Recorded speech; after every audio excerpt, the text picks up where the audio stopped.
Queridos, eu queria ler um texto hoje que está lá na carta do apóstolo Paulo aos Romanos, capítulo 1. Eu vou ler 2 versos, tá? Eu quero falar um pouco hoje sobre a reforma protestante. E o tema da minha mensagem é uma igreja em constante reforma. E semana que vem eu quero falar sobre os 5 solas da reforma protestante, que é um tema bastante interessante também, tá bom? Romanos 1, 16 e 17.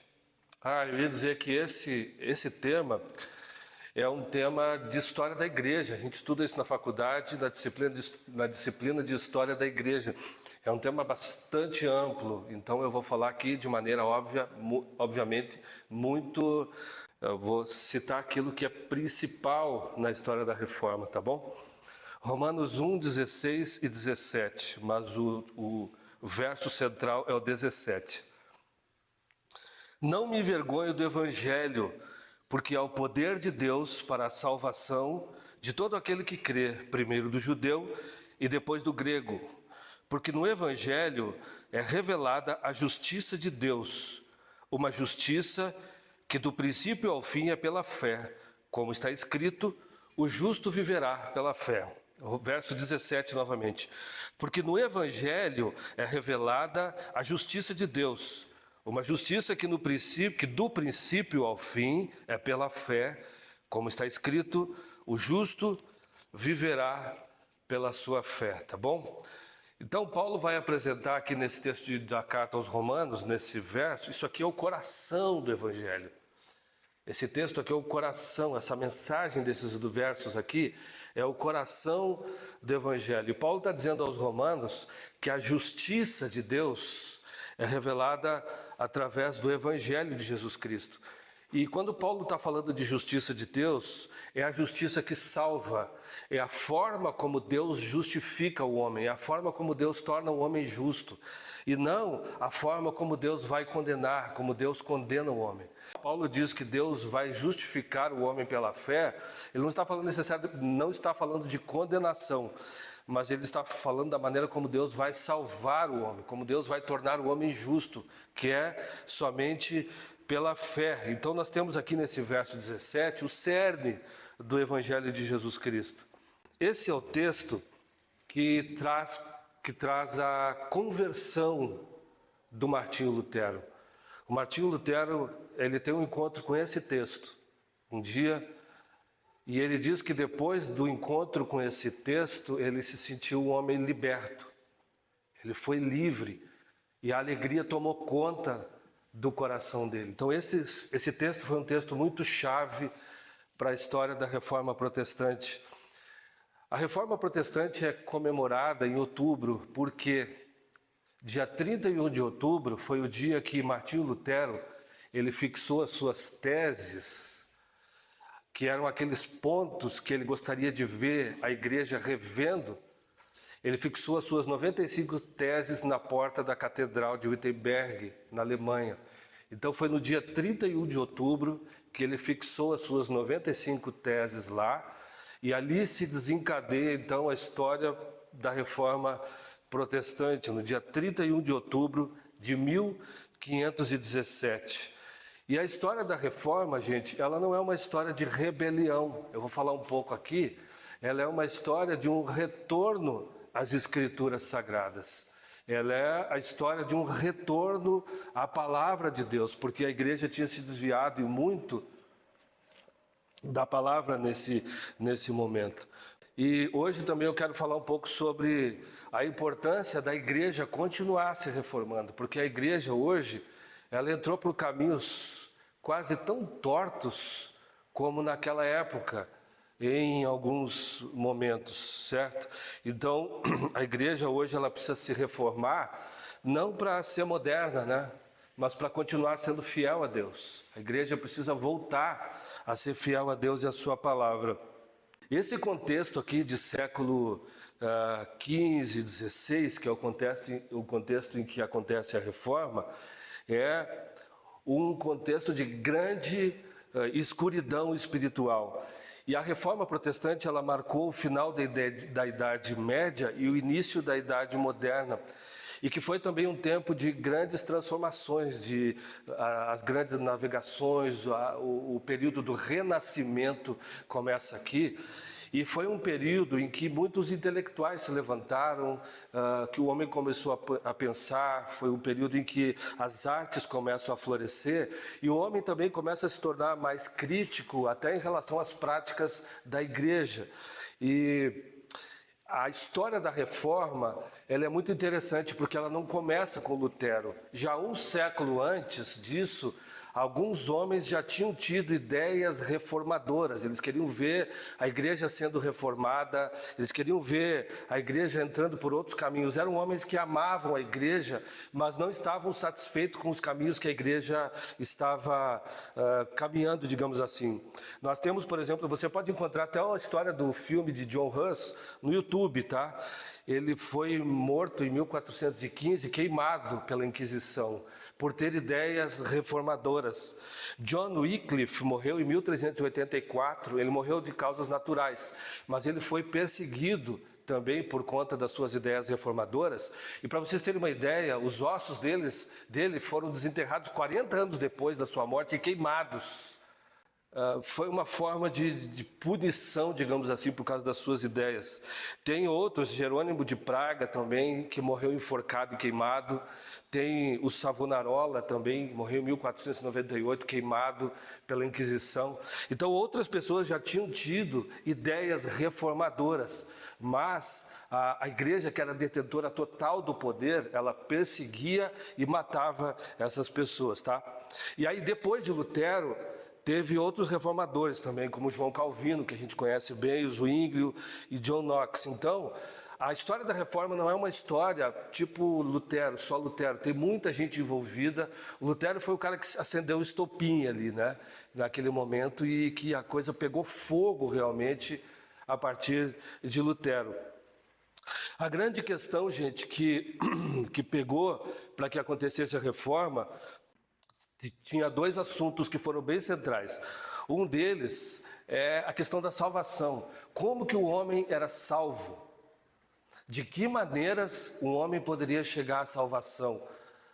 E a outra questão é quem que era de fato a fonte de autoridade sobre a vida da igreja. Porque a igreja católica tinha como autoridade absoluta o Papa, o clero, né, o magistério, tinha como fonte de autoridade a história e a tradição da igreja, e por último a Bíblia. Essas outras fontes de autoridade tinham tanta autoridade quanto a Bíblia para a igreja nessa época. E por isso então os reformadores começaram a questionar isso. Quem é de fato a fonte de autoridade para a igreja de Jesus Cristo? Nessa época também, eu quero mencionar aqui, que a igreja medieval, ela estava mergulhada numa ignorância completa em relação às escrituras, tá?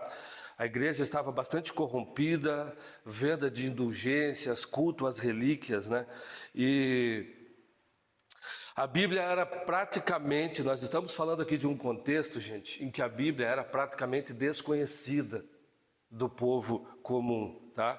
As missas eram celebradas em latim, ou seja, uma língua que o povo também não entendia, e um idioma que era completamente desconhecido para as pessoas. E ela também não estava disponível, a língua, então, para qualquer pessoa.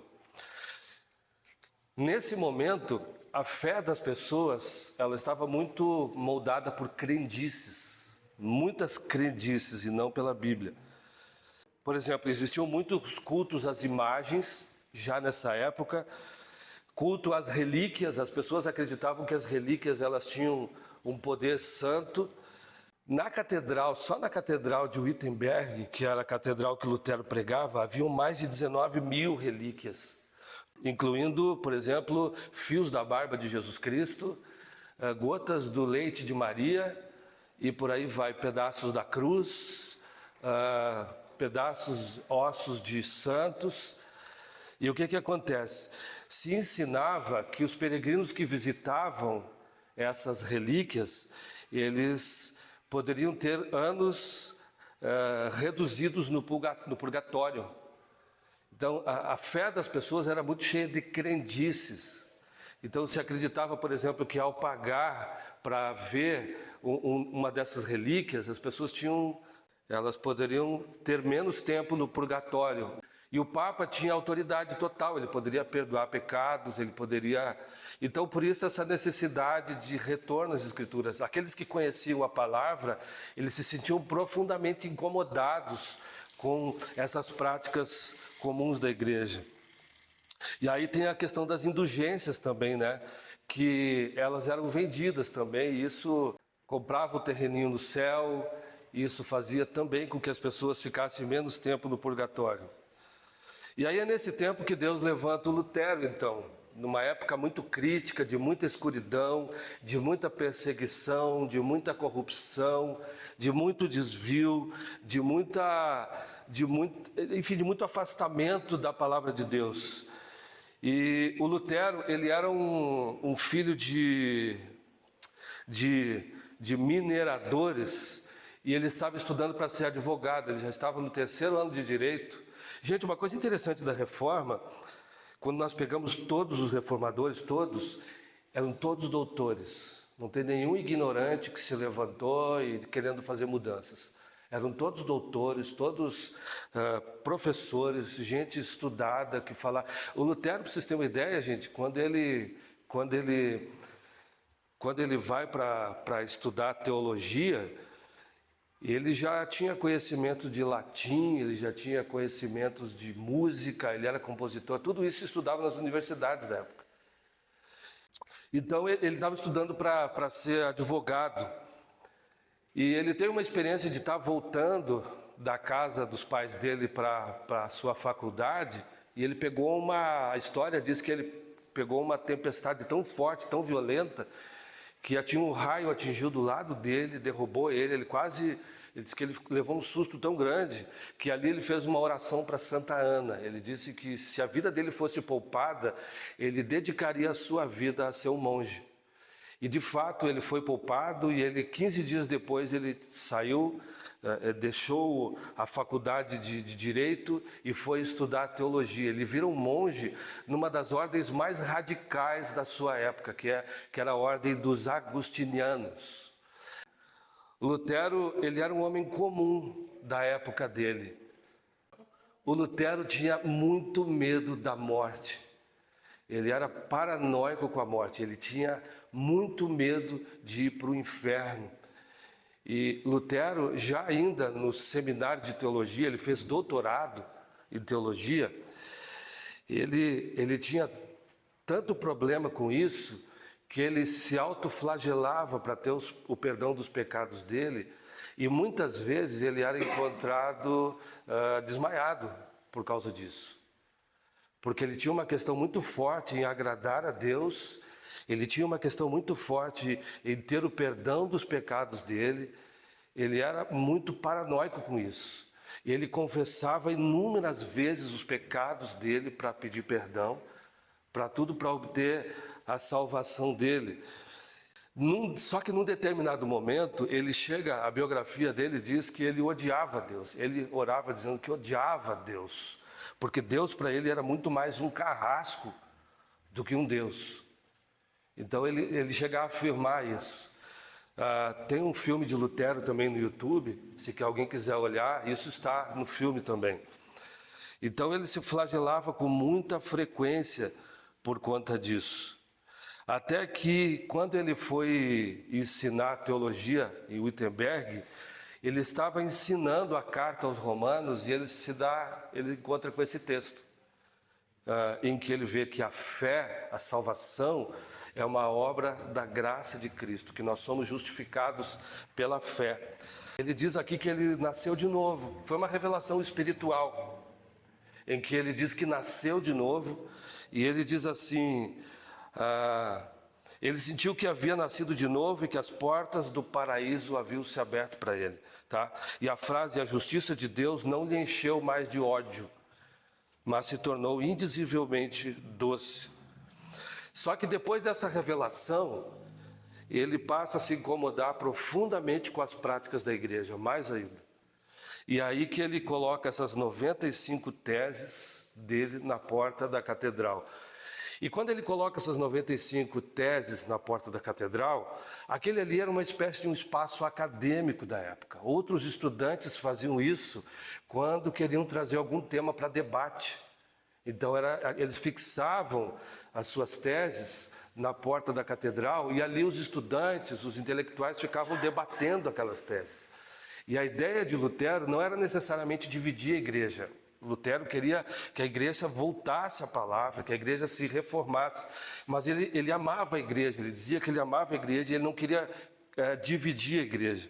E também, sem falar nisso, que algumas décadas antes, uma coisa que colocou fogo nisso tudo, foi a prensa de Wittenberg. Agora já podia se publicar livros em série, digamos assim. E essas 95 teses se espalharam já muito rapidamente, o que provocou bastante alvoroço, tá bom?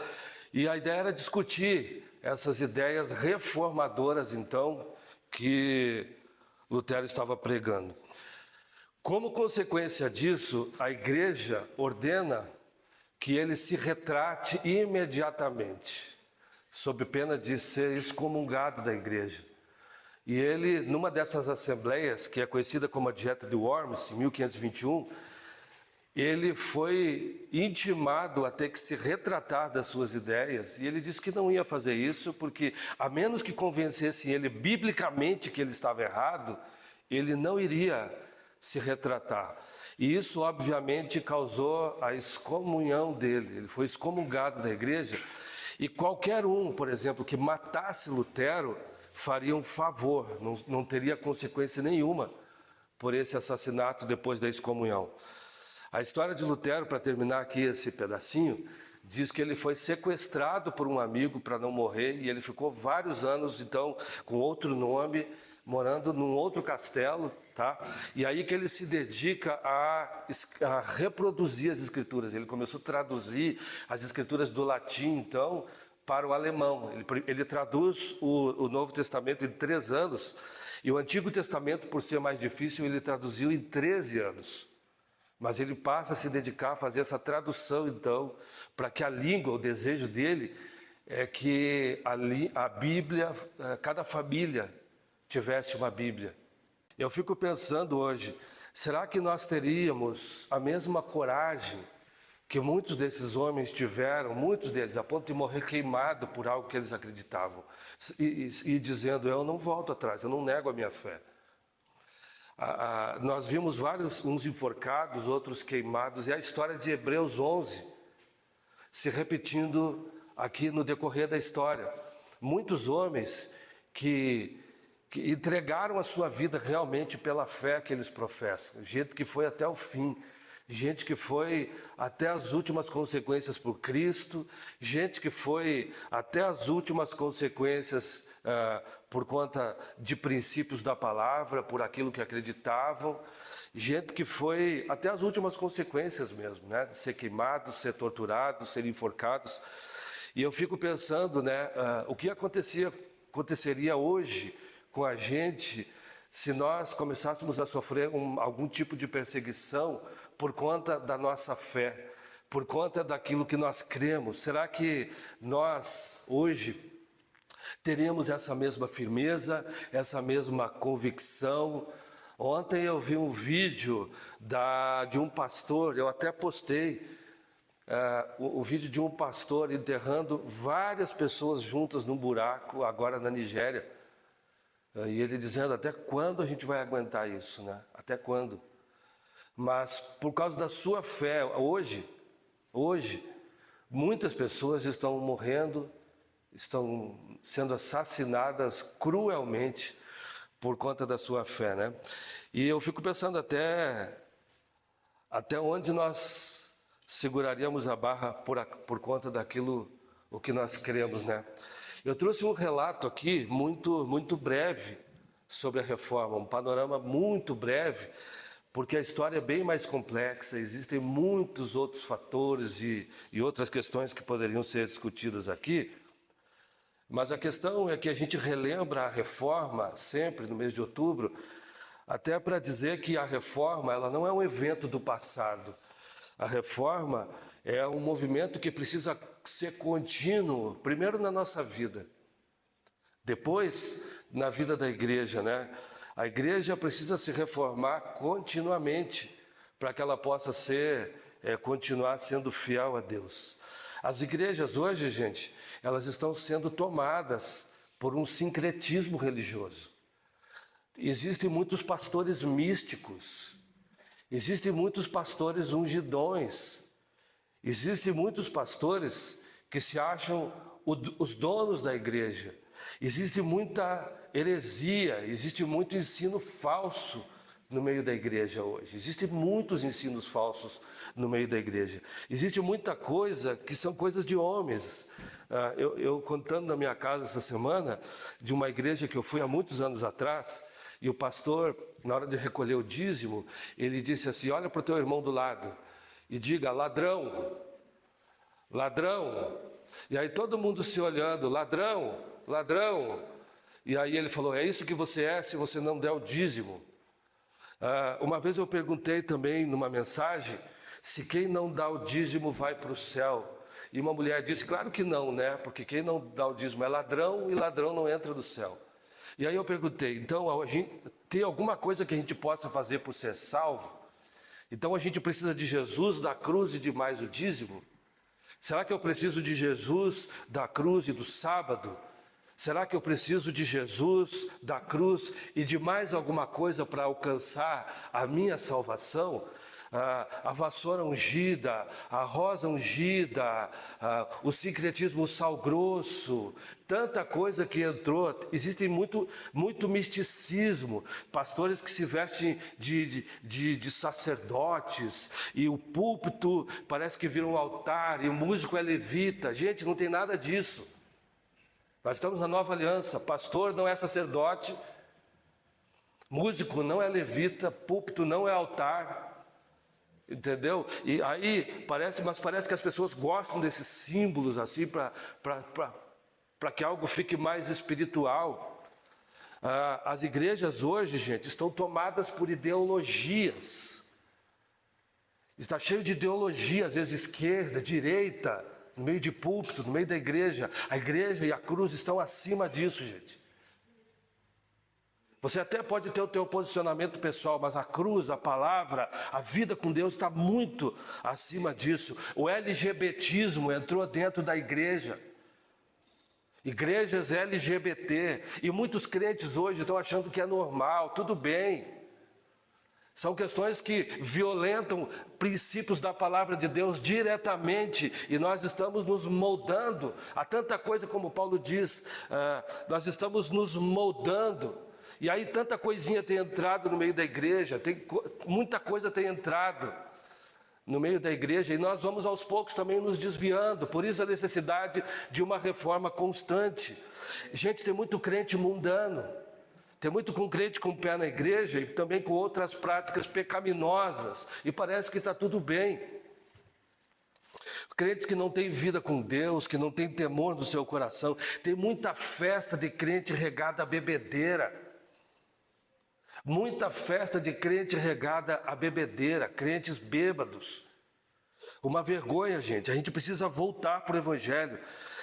Os seminários teológicos hoje, eles já estão falando que eles são cemitérios teológicos, porque eles estão produzindo crentes ateus. Você entra num seminário, você sai ateu, porque há uma teologia que é a teologia liberal entrando nos seminários teológicos, e eles saem de lá já não acreditando mais na palavra de Deus. Existem alguns teólogos muito conhecidos que afirmam que da Bíblia inteira apenas 2 versículos são inspirados. Isso está sendo ensinado nos seminários. Está sendo ensinado que a Bíblia é um livro cheio de erros, cheio de contradições. Num seminário teológico, ao invés de ensinar como conversar, como rebater esse tipo de afirmação, se sai de lá desviado. Os seminários hoje são uma fábrica de ateus. E um pastor ateu desvia todo mundo, né? Os crentes também perderam, gente, o interesse pela vida de oração. pela leitura das Escrituras contínua. Se a gente parar para fazer uma pesquisa, quantos crentes têm o hábito regular de ler a Bíblia? Eu gosto muito da história do George Miller, é muito inspiradora. A história dele, a biografia dele, diz que ao final da vida dele ele tinha lido mais de 200 vezes a Bíblia. Ele diz que mais de 50 ele leu de joelhos.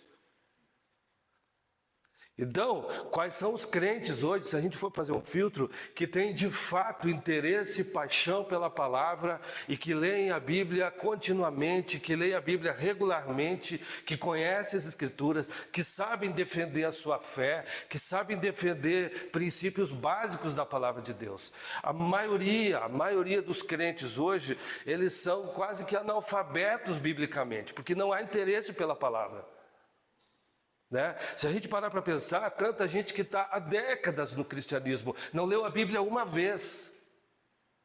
Então, há um esfriamento, há uma falta de interesse por questões espirituais, há uma falta de interesse pela vida de oração, há uma falta de interesse pela palavra, há uma falta de interesse pela comunhão da igreja, há uma falta de interesse pelo céu, gente.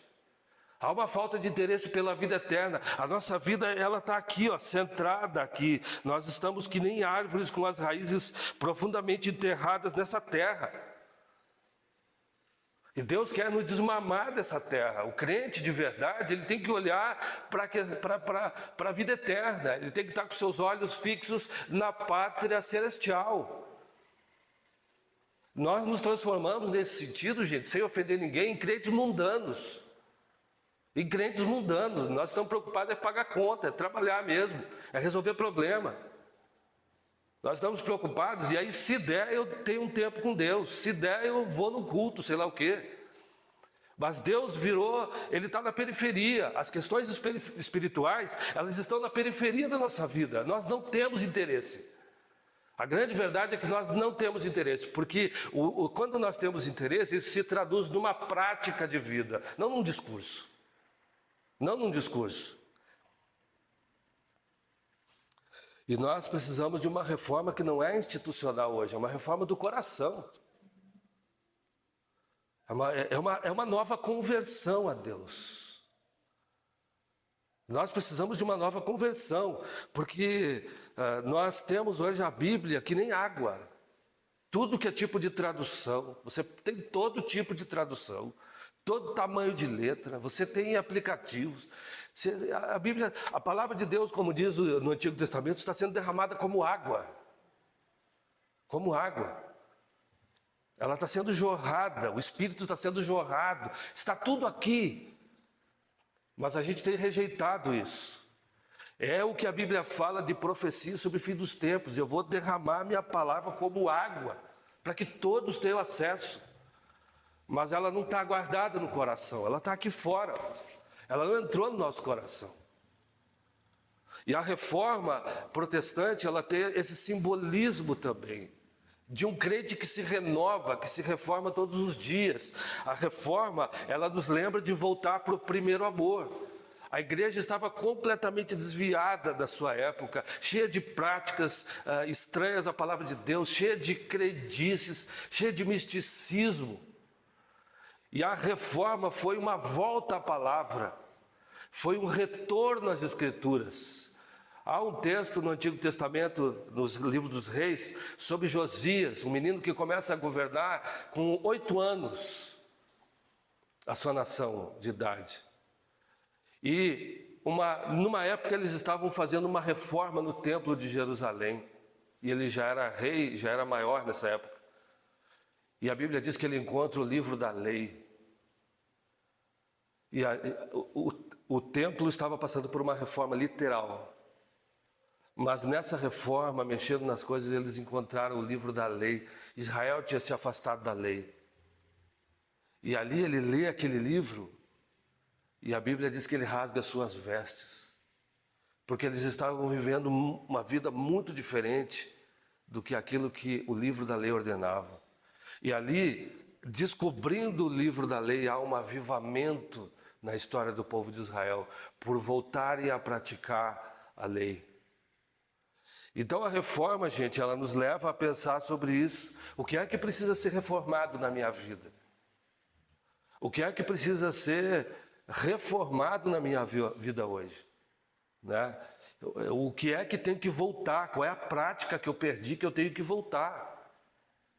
Gente, deixa eu dizer uma coisa, se eu e você não temos amor pela palavra de Deus, se eu e você não temos o hábito contínuo de ler a palavra de Deus, se eu e você fazemos vista grossa para uma vida de oração, se eu e você fazemos vista grossa para a comunhão com Deus, se eu e você fizermos uma vista grossa para as coisas espirituais, gente, a gente tem que converter de novo. A gente tem que converter de novo, porque o fogo já está apagado há muito tempo. O fogo já se apagou. Eu posso ser um ótimo evangélico. Eu posso ser um ótimo evangélico, vou no culto, mas a minha vida espiritual está distante de Deus. E aí a gente tem que se reformar, tem que converter de novo, tem que aceitar Jesus de novo, tem que voltar ao primeiro amor, tem que pedir um avivamento na vida pessoal. Um dos sinais dos últimos tempos, Jesus fala, é o esfriamento na fé. Um dos sinais dos últimos tempos é a perda do primeiro amor. Jesus fala, se quando o Filho do Homem voltar, porventura achará fé na terra. E não é essa fé, eu acredito, não é pensamento positivo, não, eu acredito. É essa fé bíblica, prática, essa fé intensa, essa fé fervorosa. Deus vai achar esse tipo de fé no nosso coração, uma fé fervorosa, uma fé que ama Deus, uma fé que se envolve com as coisas espirituais, uma fé cuja vida está de fato voltada e centrada no reino de Deus. É esse tipo de fé que Jesus está falando nos seus evangelhos. Para terminar aqui, gente, o mesmo evangelho que libertou Lutero quer libertar a igreja e cada um de nós hoje, né? E a fé que o justificou é a mesma que pode reacender a nossa devoção. A gente precisa tomar cuidado quando o primeiro amor começa a ir embora. Precisa tomar muito cuidado com isso. Vamos ficar de pé? Paizinho, aqui está um povo diante do Senhor amado pelo Senhor. Cada um aqui, Senhor, foi amado. É amado, foi desenhado pelo Senhor. Cada um dos meus preciosos irmãos que estão aqui, Senhor. E nós queremos pedir que o Senhor venha nos reformar. Senhor, não é uma obra nossa, mas pedimos que o Espírito Santo nos visite. Deus, essa palavra, ela não é nunca, Senhor, foi para trazer qualquer tipo de peso ou jugo. O Senhor não faz isso. Mas a Tua palavra, Senhor, antes de cortar no coração do povo, corta no meu primeiro em particular, Senhor. Eu oro, Espírito Santo, para que o Senhor faça isso comigo também, a cada dia, com cada um de nós. Que o Senhor nos gere no nosso coração um profundo apego pela Escritura, Senhor. Que o Senhor gere no nosso coração um apego pela vida de oração. Deus, que a gente possa perceber o quão é bom orar, como é bom orar e buscar a Tua presença. Deus, e eu tenho percebido que quanto mais a gente ora, Senhor, mais o Espírito fica leve e a gente tem vontade de buscar a Tua presença. Senhor, em nome de Jesus, que essa igreja seja uma igreja que está nascendo, mas que Tu possa reavivar essa igreja, que Tu possa restaurar, que o Senhor venha reformar cada coração e a congregação também. Deus amado, que os nossos olhos estejam na pátria celestial. Pai, nós estamos vivendo em um mundo tão complicado hoje, Deus. Os sinais da Tua volta nunca foram tão presentes. Perseguições por todos os lados, Deus, o aumento da imoralidade, o aumento da desonestidade em todos os lugares, o aumento da violência, Deus. Senhor, o aumento dos sinais espirituais mostra que o Senhor está à porta, mas a Bíblia diz que muitos iriam ser apanhados de surpresa. Senhor, que haja óleo nas nossas lâmpadas, em cada uma aqui, Pai. Que haja óleo, que haja um espírito apaixonado pelo Senhor, Deus, pelas coisas espirituais, uma fome e uma sede, Deus. Eu tenho lembrado sempre de Isaías 64:2, que Tu nos transforme, Deus, em gravetos pegando fogo, Senhor. Senhor, nós oramos e pedimos que Jesus Cristo, o Espírito de Jesus, o Espírito Santo, venha nos visitar. Venha nos visitar nestes dias. E nós queremos que o Senhor tenha uma grande obra para fazer no nosso meio, Pai. Nós oramos em nome de Jesus. Senhor, mais uma vez eu oro por aqueles aqui que estão passando batalhas, que estão passando por lutas, muitas delas intensas, aqueles que talvez não estejam nem dormindo à noite, de preocupados. Deus, eu quero orar para que Tu venha fazer repousar sobre eles um espírito de descanso no coração, que Tu traga descanso, que Tu traga renovação, que Tu traga, Senhor, direção, que Tu traga provisão, que Tu traga alívio. Tu és o Deus que luta as nossas guerras. Nós nunca vamos nos esquecer disso. O Senhor é o Deus que luta as nossas batalhas e nós queremos colocar todo o peso que carregamos na cruz do Calvário, Senhor. A Tua palavra ensina, Senhor, que ali o Senhor levou as nossas dores e as nossas enfermidades, Pai. E que o amor do nosso Deus e Pai e a graça maravilhosa do nosso Senhor Jesus Cristo, as consolações do Espírito Santo sejam sobre a sua vida, sejam sobre a tua família, sejam sobre os teus pensamentos e tudo aquilo que você fizer durante essa semana. Que assim seja em nome de Jesus. Amém e amém.